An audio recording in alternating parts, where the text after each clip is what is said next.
Ayan. Thank you, thank you.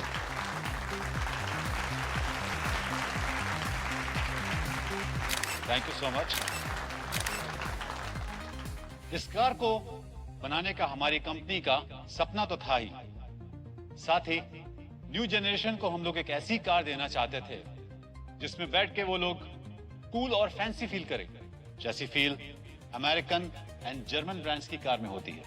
अब आपका ज्यादा वक्त ना लेते हुए let me introduce to you the most valuable gift to our nation. Ayaan, please come.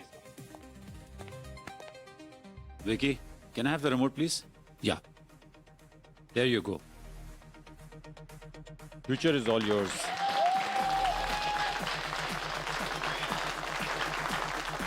Introducing a new booster.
वेद,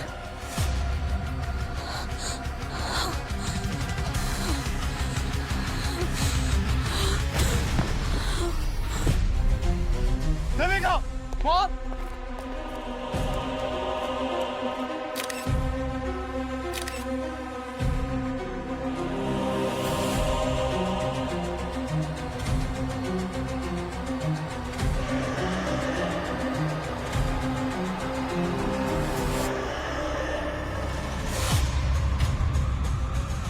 क्या ये कोई नई तरीके का डार्क पब्लिसिटी स्टंट है? अगर है तो 3 निशाने पर लगाएं, क्योंकि ये इवेंट हर जगह वायरल हो चुका है। आमतौर पर कार के साथ उसके फीचर्स लॉन्च होते हैं, लेकिन बूस्टर के साथ लॉन्च हुई है उसकी ड्राइविंग सीट पर बैठी हुई एक डेड बॉडी। आज जहां पर बुकिंग्स के लिए कस्टमर्स की लंबी लाइन होनी चाहिए थी, आज वहीं पर आई हुई है सीआईडी की टीम।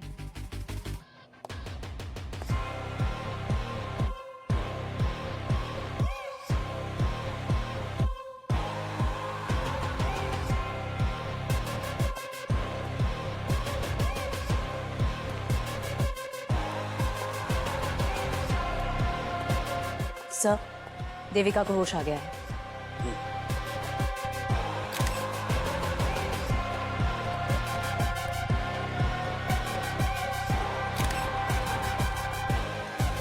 सर, जब हमने पहले बॉडी को देखा था तो एकदम चट्टान जैसे कड़क थी। अब देखिए सर, धीरे धीरे इसका रंग रूप बदलता जा रहा है। लगता है बॉडी फ्रोजन थी पंकज, जबरदस्ती कार में बिठाया गया है। 20 साल पहले वेद गायब हुए थे और आज अचानक से ऐसे यूं। वेद आपके क्या लगते थे? इनके पहले पति थे और मेरे कजन। सर, वो वेद जैसे दिख रहे हैं, वो वेद नहीं है। वेद को गए हुए तो 20 साल हो गए हैं। और हाँ, वो जो बॉडी पे टैटू है ना, वो वेद जैसा ही है। वो तो 20 साल पहले लद्दाख में बर्फ में। सर, आई एम श्योर कोई ना हमारे साथ प्रैंक कर रहा है। हाँ, आप चेक करिए ना। और आजकल तो आपको पता है ना, 3D वाले मॉडल्स कितनी इजीली बन जाते हैं। ये नकली है।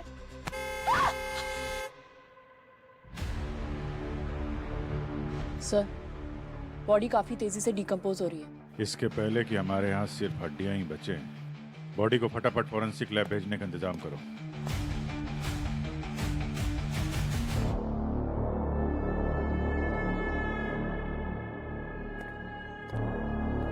बीवियां कभी झूठ नहीं बोलती हैं। इस आदमी को मरे हुए लगभग 20 साल हो गए। अरे सर, ये आदमी ऐसा कौन सा चूरन खाता था कि 20 साल तक इसकी बॉडी डिकम्पोज नहीं हुई है? पंकज, मैंने इस आदमी के मसल टिश्यूज और ब्लड सेल्स बहुत अच्छी तरह से चेक किए, और जिस तरीके का माइक्रो बैक्टीरिया इसकी बॉडी में मिला है, उससे साबित होता है कि इस आदमी की लाश किसी ऐसी जगह पर दबी हुई थी जहां चारों तरफ बर्फ ही बर्फ थी, एकदम ठंडा इलाका। क्या? हाँ, ऑलमोस्ट -20 डिग्री टेम्परेचर। और इतना कम टेम्परेचर इंडिया में सिर्फ हिमालय के हाई एल्टीट्यूड एरिया में मिलता है और कहीं नहीं। लेकिन अगर 20 साल से किसी मरे हुए इंसान की लाश कहीं दूर पहाड़ों में दबी हुई थी, तो फिर ये अचानक मुंबई कैसे आ गई? अरे ऐसा कौन सा स्पीड पोस्ट है कि लाश वहां पहाड़ों से या मुंबई एक कार के सीट में आ गई? पंकज, अभी लाश स्पीड पोस्ट से आई है या टाइम ट्रेवल करके आई है, ये पता लगाना तुम लोगों का काम है ना। हाँ, लेकिन मैं तुम्हें ये बता सकता हूँ कि ये लाश कब बाहर आई है। सर, तो पूरी बात बताइए ना, आप ऐसे किस्तों में क्यों बोल रहे हैं? ये लाश 12 से 13 घंटे पहले बाहर आई है। क्या? हाँ, सिर्फ 12 से 13 घंटे पहले? बिल्कुल। जिस तरीके से इसके मसल टिश्यूज टूट टूट करके गिर रहे हैं और जिस तरीके से इसका स्किन का कलर बदलता जा रहा है, उससे बात साफ पता चलती है कि किसी लो टेम्परेचर से इस लाश को बाहर आने में सिर्फ 12 से 13 घंटे लगे, बस। सर, वेद को ना पैराग्लाइडिंग का बहुत शौक था, इसीलिए ही वो लद्दाख जाते थे। वहाँ पर कोई कंपनी थी जो पैराग्लाइडिंग करवाती थी। बस वहीं पर पैराग्लाइडिंग करते टाइम जब लैंड कर रहे थे तो एवलांच हो गया और वेद बर्फ में फंस गए। उसके बाद वेद कभी मिले ही नहीं हमें। वो कंपनी कौन सी थी जो ये पैराग्लाइडिंग वगैरह करा रही थी? 20 साल पुरानी बात है, नाम तो याद नहीं है। और वैसे भी वेद भाई साहब अपनी सारी बुकिंग्स खुद करते थे। तो बुकिंग की डेट तो याद होगी ना आपको? हाँ सर, वो मैं कैसे भूल सकती हूँ। 3 सितंबर 2004। तुम्हें फाइंड इट। क्या 2004 में? अब मैडम, इतनी पुरानी बात कौन ही याद रखेगा। पर हाँ, झूठ नहीं बोलूंगा कि कभी कभार बर्फीले तूफानों में ऐसे हादसे अक्सर हो ही जाया करते हैं। और ये पैराग्लाइडिंग का खेल तो है ही रिस्की, और सच कहूँ तो इसी एडवेंचर की वजह से लोग आते हैं इसको करने के लिए। पर हम अपनी सेफ्टी में कोई कसर नहीं छोड़ते हैं, पूरा ध्यान रखते हैं सेफ्टी का। तो मैं आपकी कंपनी के बारे में कहाँ कुछ बोल रही हूँ रवि जी। मैंने वेद की जो डिटेल्स दी है आपको, आप बस वो चेक करके बता दो कि वो 20 साल पहले आपके यहाँ आए थे कि नहीं। रिकॉर्ड्स तो होंगे ना आपके पास? आप मुझे थोड़ा वक्त दीजिए, मैं सब कुछ चेक करके आपको कॉल बैक करता हूँ। थोड़ा अर्जेंट है। जी मैडम। सर, ये पिछली रात का फुटेज है। यहाँ पोडियम पर गाड़ी खड़ी है और सर इस वक्त गाड़ी के अंदर कोई भी नहीं बैठा। फिर इस कार को कवर कर दिया जाता है।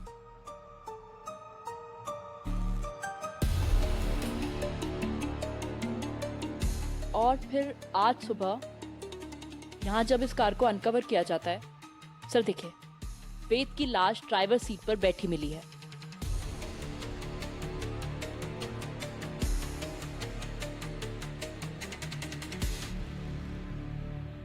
सर, सब कुछ तो हमारी आंखों के सामने है, फिर लाश गाड़ी में आई कहाँ से? अपने ये सीसीटीवी के साथ किसी ने छेड़खानी तो नहीं की? लगता तो नहीं है सर। हेलो जी मैडम। मैडम, मैंने चेक किया, वो वेद उस दिन आया था हमारे कैंप में। 3 सितंबर को ही आया था 2004 में, लेकिन वो उस दिन पैराग्लाइडिंग वाले टाइम वो तूफान में गुम हो गया था और उसको ढूंढने के लिए सर्च ऑपरेशन भी चला 2.5-3 हफ्ते तक, लेकिन वो बेचारा अब तक मिला ही नहीं है। पता नहीं कब मिलेगा। बेचारा मिल गया है आज ही। हाँ? मिल गया? कहाँ से मिला? मुंबई में। मुंबई में? So for now it's confirmed कि 20 साल पहले वेद लद्दाख के एक एवलांच में कहीं गायब हो गया। फिर 20 साल बाद वो यहाँ मुंबई के शोरूम में कैसे पहुंच गया, वो भी एक लाश बनकर? चलो लेट्स अज्यूम फॉर नाउ कि ये लाश हमसे कुछ कहना चाह रही है, लेकिन ये लाश खुद चलकर तो नहीं आई होगी ना यहाँ पर, किसी ने तो किया होगा। We need to find these answers. Sir, forensic ने कंफर्म किया है कि इस बॉडी को एक्सट्रीम कोल्ड टेम्परेचर से निकले हुए कुछ 12 से 13 घंटे हुए हैं। 12-13 घंटे में लाश बाय रोड लद्दाख से मुंबई पहुंच गई। Not possible. इस कार को खंगालो अच्छी तरीके से, एक एक कोना छान मारो इसका। बॉडी इस कार में मिली है, जवाब भी एक कार ही देगी। यार बहुत बुरी किस्मत है इस गाड़ी की तो। इसका बर्थडे मनाया नहीं कि डेथ सर्टिफिकेट जारी हो गया इसका।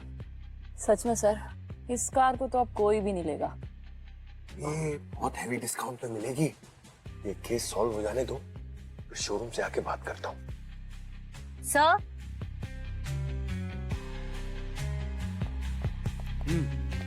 सर यहाँ से बहुत अजीब स्मेल आ रही है। हाँ सर, कोई केमिकल जैसी स्मेल है। कार तो एकदम ब्रांड न्यू है, तो किसी भी तरह का केमिकल का स्मेल तो नहीं आना चाहिए। हो सकता है बॉडी को डिक्की में रख के छुपाया हो।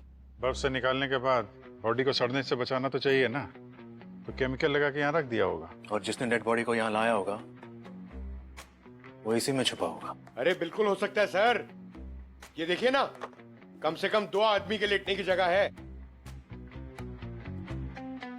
पंकज सब ठीक है ना? ठीक ही है सर।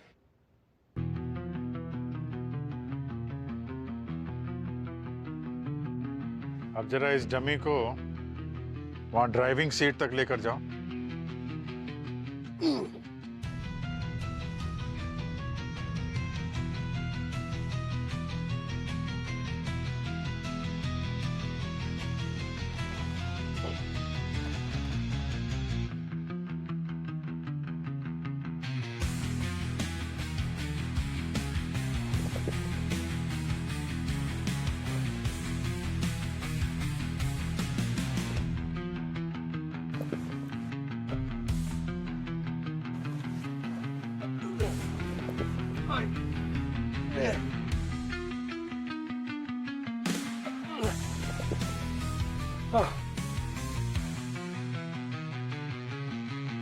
हालत खराब हो गई सर।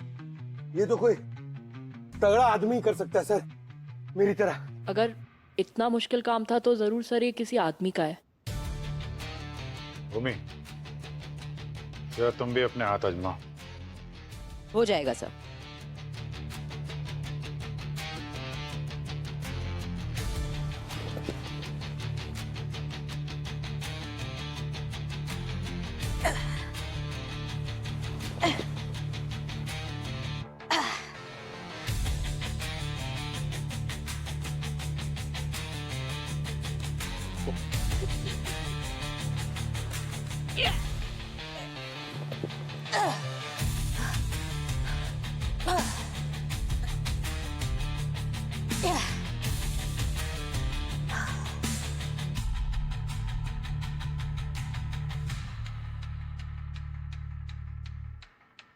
इतना भी मुश्किल नहीं था पंकज जी। वो एक्चुअली सर वहां सीट के पीछे मेरा पैर फंस गया था, वो ऐसे करने के चक्कर में। अच्छा, मतलब बॉडी को शिफ्ट करने वाला आदमी या औरत भी हो सकती है।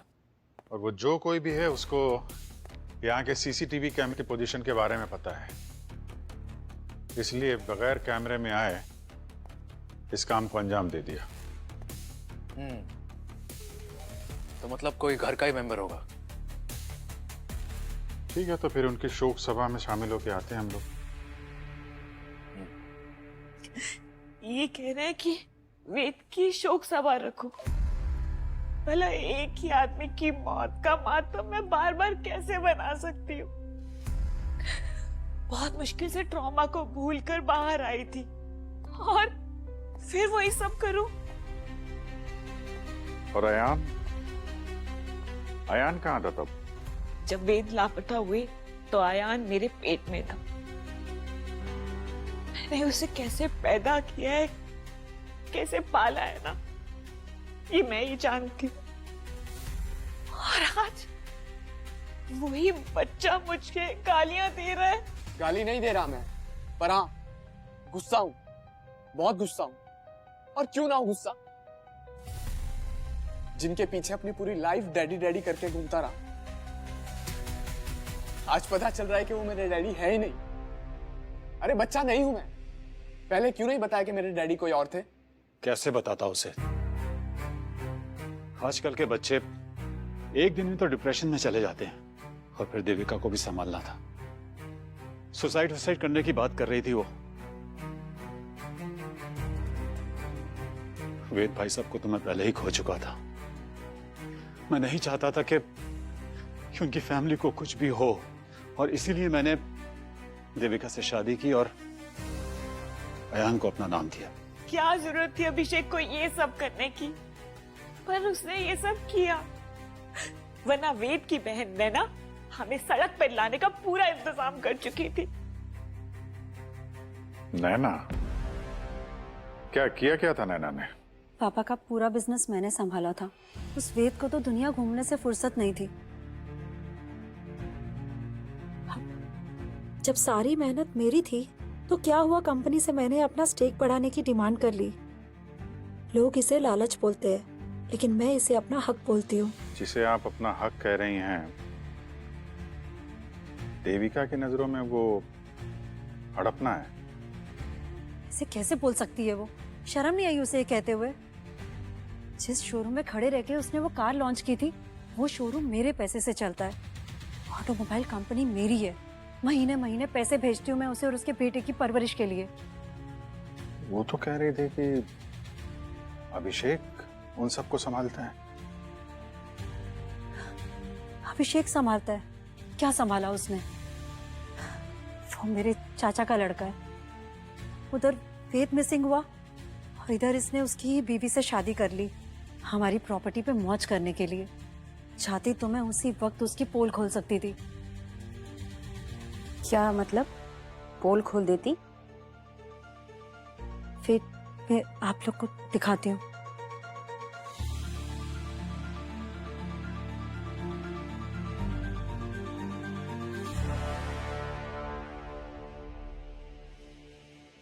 ये देखिए सर, देविका से शादी करने से पहले अभिषेक ने किसी श्वेता नाम की लड़की से भी कोर्ट में शादी की थी।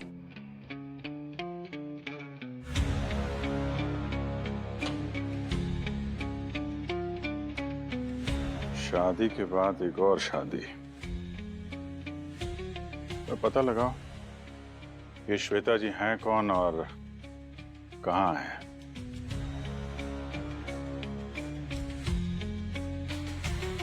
5 मिनट के लिए देखने दीजिए ना, वो हमारे फैमिली मेंबर थे। सर आप प्लीज समझने की कोशिश कर दीजिए, हम ऐसे किसी को भी अंदर जाने नहीं दे सकते हैं। अरे मैडम, सर आप लोग जाइए प्लीज, बिना परमिशन के आप अंदर नहीं जा सकते। क्या बात है? मैम, वेद मेरे हस्बैंड थे और आयान उन्हीं का बेटा है। आज तक हमने आयान को ये नहीं बताया कि वेद उसके पापा थे। प्लीज आखिरी बार मेरे बेटे को उसके पापा की शक्ल देखने दीजिए ना। ये फॉरेंसिक लैब है, यहाँ बहुत सारे कॉन्टामिनेशन होते हैं और बॉडी के कांटेक्ट में आने से पहले बहुत सारे प्रिपरेशन करने पड़ते हैं। आप लोग जाइए, पहले परमिशन लेकर आइए, उसके बाद ही मैं आपको अंदर अलाउ कर सकती हूँ। ठीक है, हम लोग परमिशन लेकर आते हैं। आओ बेटा। Thank you.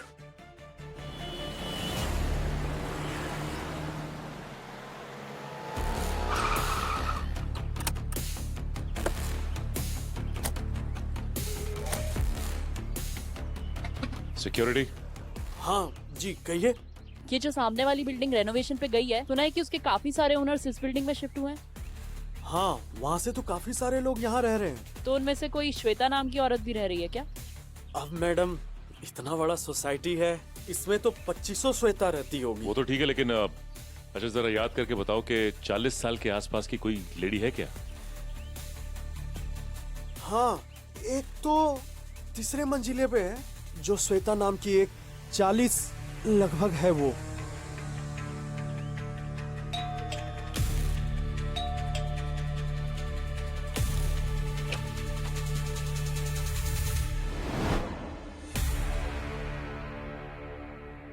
श्वेता जी। जी कहिए। हम लोग सीआईडी से हैं। अच्छा ये बताइए कि कल कार लॉन्च पे आप देविका के शोरूम पे थी ना? एक मिनट।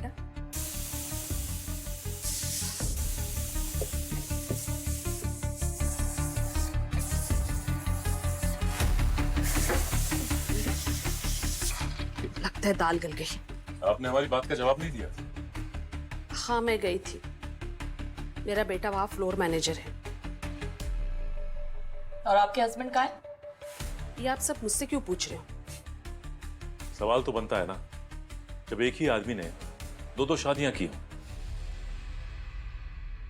आपका मैरिज सर्टिफिकेट।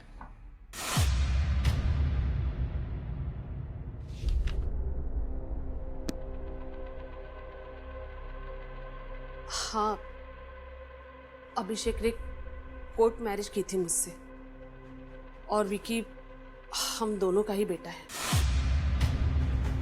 और अभिषेक ने अपनी ही कंपनी में अपने ही बेटे को एक फ्लोर मैनेजर की हैसियत से रखा हुआ है। हाँ, मैंने अभिषेक को काफी बार कहा, लेकिन उसने कहा कि मालिक को भी सारा काम आना चाहिए। जब वो लायक हो जाएगा तब उसे उसका हक दे दिया जाएगा। आपको तो पता ही होगा उसने देविका से शादी की है। मजबूर थे बेचारे, वरना चचेरे भाई की बीवी और बच्चे की जिंदगी बर्बाद हो जाती। अच्छे इंसान है वो, परिवार के लिए प्यार की कुर्बानी दे दी। देविका जानती है कि आप अभिषेक की पत्नी हैं।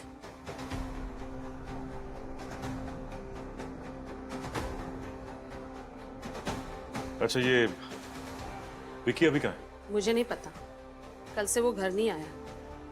मुझे थोड़ी ना वो बता कर जाता है।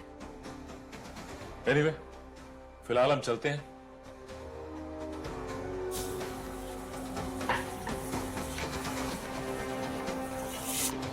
ये अभिषेक बहुत पहुंचा हुआ खिलाड़ी लगता है। वहां अपने बाप होने का फर्ज गिना रहा था हमें, और अपने इस आगे बेटे को नौकर बना के रखा है। ठीक है, आप बॉडी को देख सकते हैं, लेकिन किसी चीज को छूना नहीं। प्यार के दिखा दो इन्हें। यस अयान बेटा, देख ले अपने पापा को।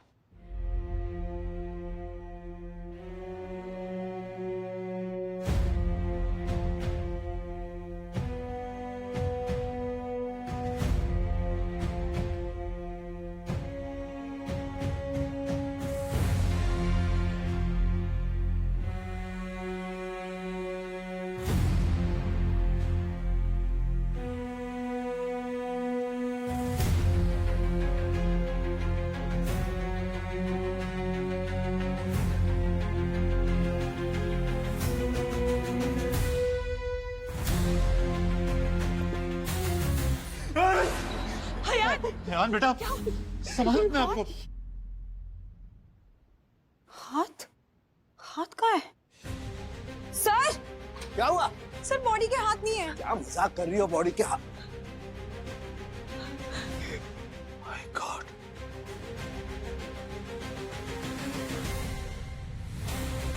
दोनों हाथ कटे हुए। अरे गार्गी, इसके दोनों हाथ किसने काटे? फॉरेंसिक लैब से कौन चोरी करके ले गया हाथ? आपको थोड़ा भी रियलाइजेशन है इस बात का? ये बात सुनने में ही कैसा लग रहा है कि सीआईडी के फॉरेंसिक लैब में से कोई डेड बॉडी का हाथ काट कर ले गया? ये बात अगर सीआईडी ऑफिस के बाहर लीक हो गई ना, तो सीआईडी की रेपुटेशन की धज्जियां उड़ जाएगी। I am sorry sir. You sorry? Yes sir, I am really very sorry. मैं जानता हूं हमसे बहुत बड़ी गलती हुई है, लेकिन सर अगर हम इस गलती में एक अपॉर्चुनिटी तलाश कर ले तो। क्या मतलब? मतलब ये सर कि अगर हम ये पता लगा लें कि ये कटे हुए हाथ दरअसल किसके काम आ सकते हैं, तो सर शायद हम इस केस को और ज्यादा जल्दी से सॉल्व कर सकते हैं। I think is right. अब चोरी हो ही गई है तो हमें इसका फायदा उठाना चाहिए। Yes sir. Super, mind blowing. नहीं, गुड गोइंग, वेरी गुड। कल स्टाफ के अलावा फॉरेंसिक लैब में और कौन कौन आया था? कोई भी नहीं सर, मैं तो आईडी कार्ड और रजिस्टर में एंट्री के बिना किसी को यहाँ पे झांकने तक नहीं देती। बड़ी बड़ी बातें मत कीजिए, कोई तो आया था यहाँ पे। रजिस्टर दिखाओ। जी sir. Shield and shine company, ये दो लोग कौन है? सर ये तो सैनिटाइजेशन वाले हैं, ये रेगुलर आते रहते हैं यहाँ पे। हाँ सर, वो 2 हफ्ते में एक बार विजिट करते हैं। फॉरेंसिक लैब है तो सैनिटाइजेशन की जरूरत पड़ती रहती है, उनसे टाई अप है सर हमारा। शील्ड एंड शाइन कंपनी, पता लगाओ किन दो लोगों को भेजा था उन लोगों ने यहाँ पे।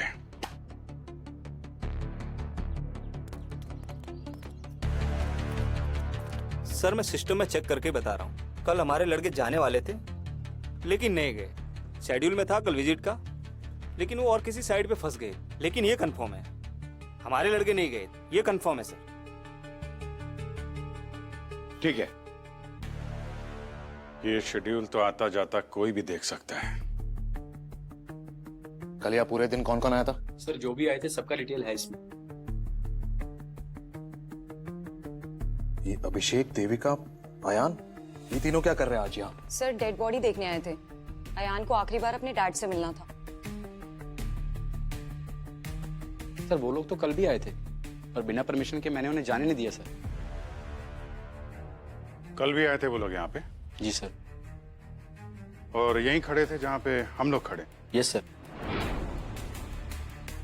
फिर तो इस शेड्यूल पे उन लोगों की भी नजर पड़ी होगी। वो सैनिटाइजेशन वालों की कोई शक्ल देखी तुमने, उनका चेहरा? सर वो तो मास्क और यूनिफॉर्म से पूरी तरीके से कवर थे, तो हमने बस डेटा एंट्री की और उन्हें जाने दिया। जब तक वो हाथ नहीं मिल जाते तब तक ये केस हमारे पकड़ में नहीं आएगा। वो हाथ मुझे चाहिए अभिजीत।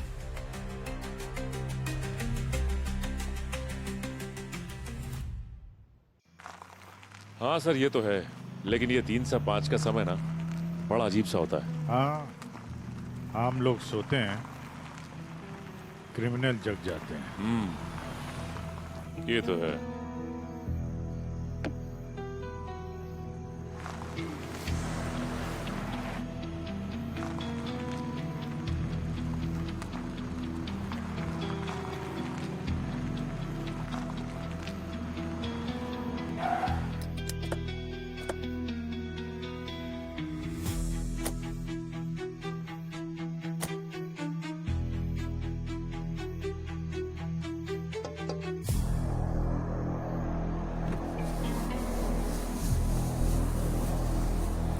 Hello.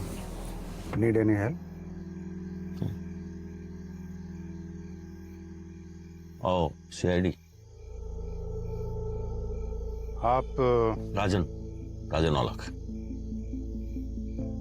राजन जी, आप इतनी सुनसान जगह पे इतनी रात को यहाँ क्या कर रहे हैं? अपनी गाड़ी में बैठा हूँ। नहीं मेरा मतलब, सॉरी, आप CID से हैं तो आपको तो बता ही सकता हूँ। क्या नजर कि मैं वो रेडसन को लेके थोड़ी सी मेरी नींद उड़ी हुई थी, तो मैंने सोचा कि थोड़ा गाड़ी में। रेडसन? आप लोगों ने सुना नहीं रेडसन के बारे में? अफ्रीका का सबसे बेशकीमती हीरा यहीं अपने बॉम्बे में म्यूजियम में है। आपको जाना चाहिए, देखना है पूरे परिवार के साथ, बहुत अच्छा है। हो जाएंगे हम लोग, बाद में देखेंगे। अभी आप जरा थोड़ा डिक्की खोल दीजिए। Dicky sir? कुछ नहीं डिक्की में। देख लेते हैं।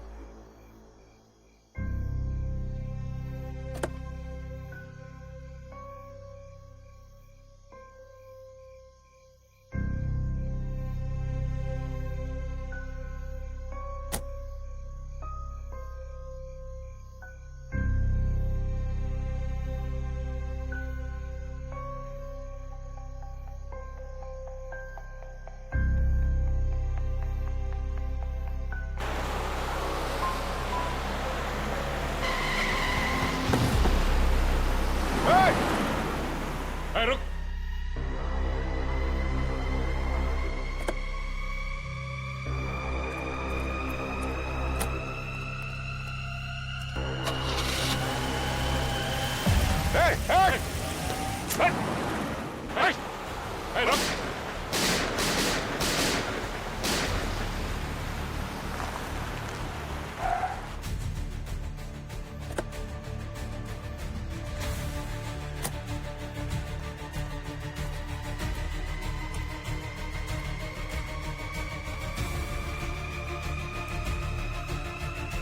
Put your guns down. Easy, easy. हम लोग सीआईडी से हैं।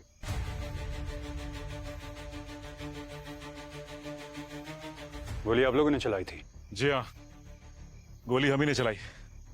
हम लोग पेट्रोलिंग पे थे और यहाँ पे एक आदमी खड़ा था। हमको शक हुआ और उससे टिक्की खोल के दिखाने के लिए कहा, लेकिन मौका मिलते ही भाग गया। दिखने में कैसा था? अच्छी हाइट थी, लंबा चौड़ा था, वेल बिल्ट। राजन नाम बताया था उसने। राजन? कब से पीछा कर रहा हूं उसका। He's the most wanted jewel thief. वो और उसका partner Rehan Roy red sun को चुराने की फिराक में है। हाँ, कुछ अफ्रीकन रेड सन की बात कर तो रहा था वो। 25 अप्रैल को एक चोरी कर चुका है। अब रेड सन तक पहुंचने से पहले उसे पकड़ना पड़ेगा। किस डायरेक्शन में गया? ओ, इधर ही सीधा गया वो। Okay, thank you officers. All the best.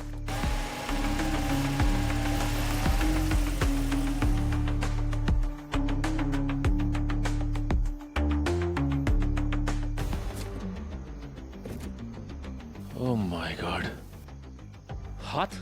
हाथ की उंगलियों के पोर के जो स्किन है वो निकाले हुए हैं यार। तब से जिस हाथ को ढूंढ रहे थे कोई यहाँ फेंक के गया। कोई तो है जो हमारी मदद कर रहा है क्रिमिनल को पकड़ने में। ये देखो, ये दोनों कटे हुए हाथों की ये 10 उंगलियां देखो। जहां जहां से फिंगरप्रिंट्स मिल सकता था वहीं से स्किन हटा दी गई है। तो सिर्फ फिंगरप्रिंट्स चुराने के लिए हाथ काटे गए हैं। और ये फिंगरप्रिंट्स किसी पासवर्ड प्रोटेक्टेड प्लेस को खोलने के लिए भी चाहिए होंगे। करेक्ट। कोई डोर, कोई तिजोरी। जिसका मतलब जिसके पास भी ये तिजोरी या डोर है इधर पे, उसी ने हाथ काटा और चुराया है। सर, मैं देविका और अभिषेक के रिकॉर्ड्स जैसे कि बैंक अकाउंट्स, बिल्स वगैरह चेक कर रही थी। उसमें से ये मिला।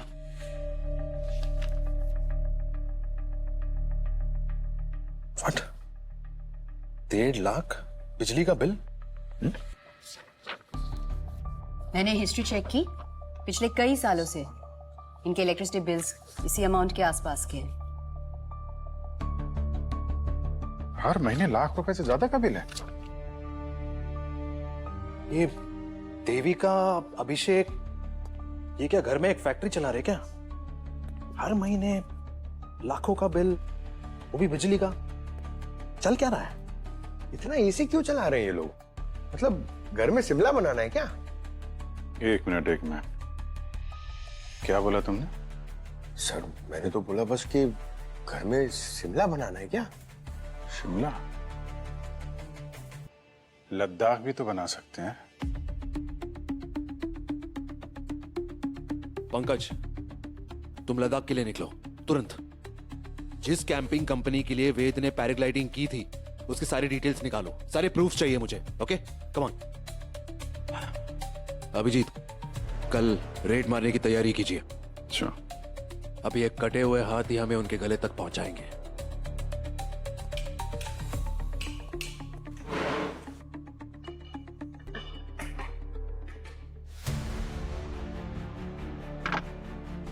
ये आप क्या कर रहे हैं? क्यों कर रहे हैं सब? देखिए ना, हमारे घर को कैसे तहस नहस कर दिया इन लोगों ने। क्या हो रहा है ये सब? क्या कर रहे हैं आप लोग? रोकिए इसे। आंखों में सुरमा लगा रखा है क्या? दिख नहीं रहा तलाशी चल रही है? तलाशी? किस बात की तलाशी? मिस्टर अभिषेक, ऐसी कौन सी फैक्ट्री लगा रखी है आपने इस घर में कि आपके बिजली का बिल आसमान छू रहा है? वो भी पिछले 20 सालों से। लाखों रुपए का बिल आ रहा है आपका। कर क्या रहे हैं यहाँ पे? लाखों रुपए का बिल आ रहा है तो उसमें क्या हो गया? क्या हो गया अभी पता चल जाएगा। अच्छे से तलाशी लो। अगर दीवार तोड़नी पड़े ना, वो भी तोड़ो। पर आप उन लोगों का घर क्यों नहीं तोड़े जिन्होंने हमारा घर तोड़ा है? नैना जी का घर भी नहीं बचेगा सीआईडी के प्रकोप से। अभी आप चलिए, पीछे हटिए, कोने में खड़े हो जाइए।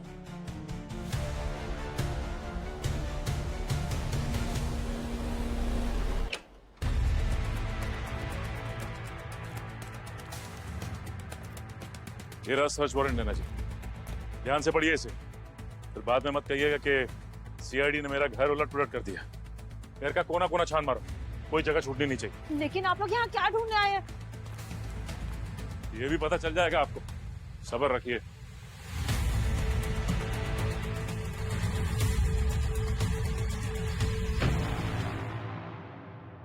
सर मैंने तो मैडम को फोन पर सब बता दिया था, कैसे वो वेद बर्फीले तूफान में गुम हो गया था। मेरे पास कुछ न्यूज़पेपर कटिंग्स भी है उस दिन की। ये देखिए, जिस दिन एक्सीडेंट हुआ। ये सब ठीक है। आप लोग यहाँ पे ग्रुप की फोटोज लेते हैं ना कैंप में? हाँ सर लेते। तो वेद की 3 सितंबर 2004 की ग्रुप फोटो दिखाइए। सर अब इतना पुराना 20 साल पुराना कहाँ से मिलेगा सर? है सर, पुराने एल्बम में मिल जाएगी। चुप कर, मुझे कुछ पता भी है सर, इसे कुछ नहीं पता। 1 मिनट, फोटो लेके आओ। जी सर। ये रही सर।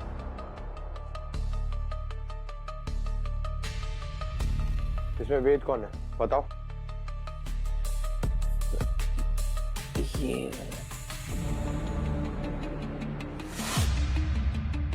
बेवकूफ बना रहा है। वेद कैसे दिखता है मैं जानता हूं।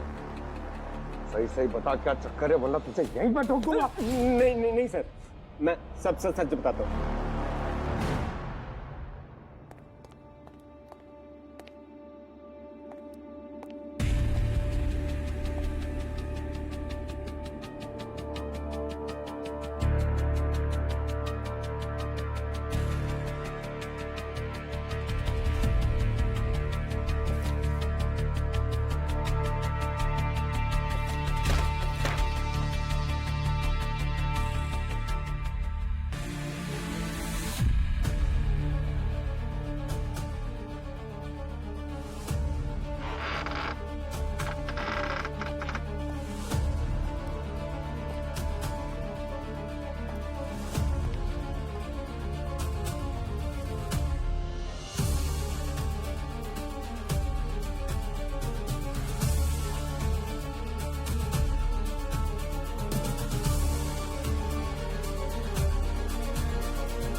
सर। हाँ भूमि।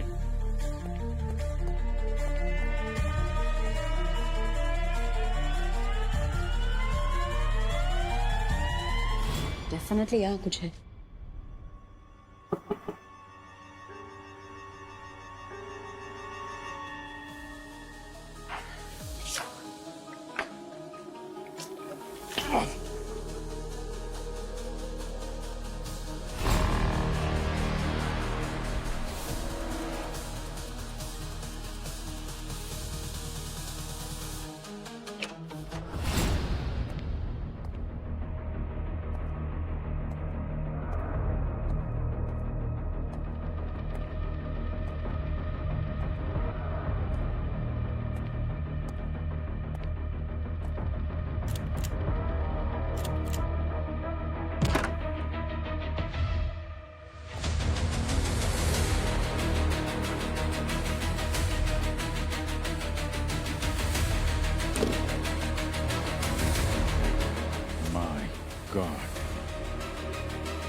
हाँ पंकज।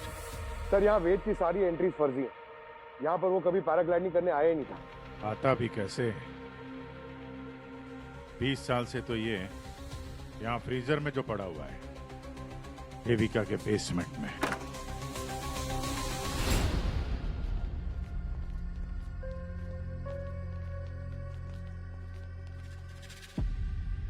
क्या बात है, बेसमेंट के अंदर अच्छा खासा लॉकर बना हुआ है। नैना जी, आप इस डिजिटल लॉकर का पासवर्ड देंगी या फिर इसके लिए भी हमें ही काम करना पड़ेगा?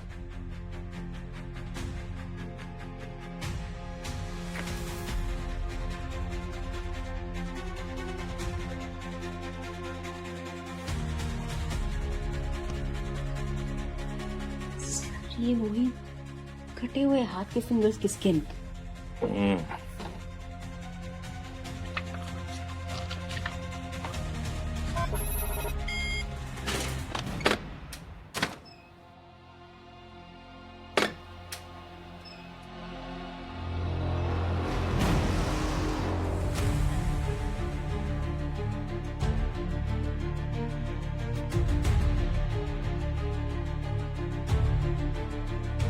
इतना सारा सोना?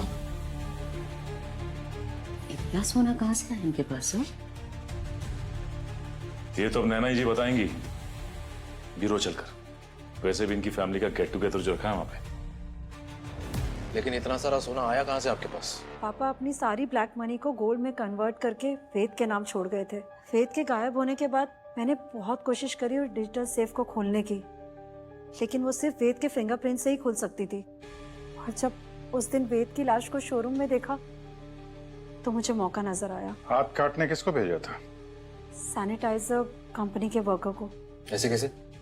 हमने तो उनसे पूछा था, उन्होंने तो साफ मना कर दिया था। झूठ बोला उन्होंने। मैं उस कंपनी में 80% की शेयर होल्डर हूँ, बेसिकली ओनर। वो मेरी बात टाल ही नहीं सकते। पैसे की लालच आदमी को कितना गिरा देती है। रिश्ते नातों की कोई अहमियत नहीं है तुम्हारे लिए। और आप दोनों को तो इनकी तरह सोना भी नहीं मिलने वाला था, ना पैसा। तो वेद को मारने की वजह? प्यार, जो मुझे चाहिए था। वेद से मेरी शादी तो हो गई थी, पर मुझे प्यार नहीं मिला था। शादी के 1 साल बाद मेरी मुलाकात अभिषेक से हुई। मुझे ऐसा लगा शायद मुझे यही चाहिए। यार तो मुझे भी हो गया था देविका से,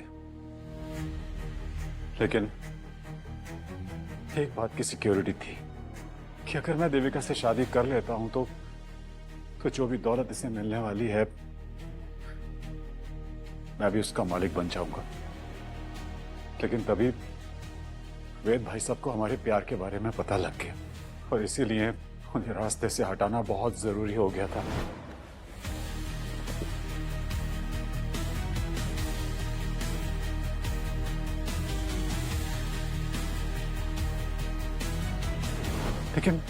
लेकिन उन्हें मारने के बाद हमें पता लगा कि एक पुश्तैनी तिजोरी है और उसे पाने के लिए हमें वेद भाई साहब की लाश को संभाल के रखना पड़ेगा, क्योंकि उनकी लाश ही उस तिजोरी की चाबी है। बहुत लंबा इंतजार किया आप लोगों ने, 20 साल। फिर तुम लोगों को एक कहानी की जरूरत थी कि वेद पैराग्लाइडिंग करते हुए मारा गया, है ना? हाँ। लद्दाख की उस कैंपिंग कंपनी के मालिक को मैंने 10 लाख रुपए पे किए ताकि वो झूठी खबर फैला सके। हाँ, इतने सालों तक हमने उस लाश को छुपा के रखा, पर पता नहीं उस दिन शोरूम में वो लाश कैसे आ गई। उसे अयान लेकर आया था।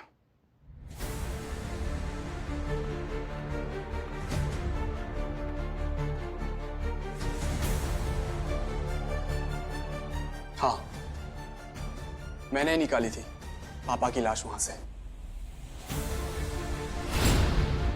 एक दिन मुझे मेरे ही घर में छिपा हुआ एक बेसमेंट मिला। नीचे गया तो वहां पे फ्रीजर में एक लाश पड़ी हुई थी जिसकी शक्ल बिल्कुल मेरी तरह थी। फिर मैंने इन दोनों को एक्सपोज करने के लिए विक्की की मदद से पापा की लाश को शोरूम तक पहुंचाया।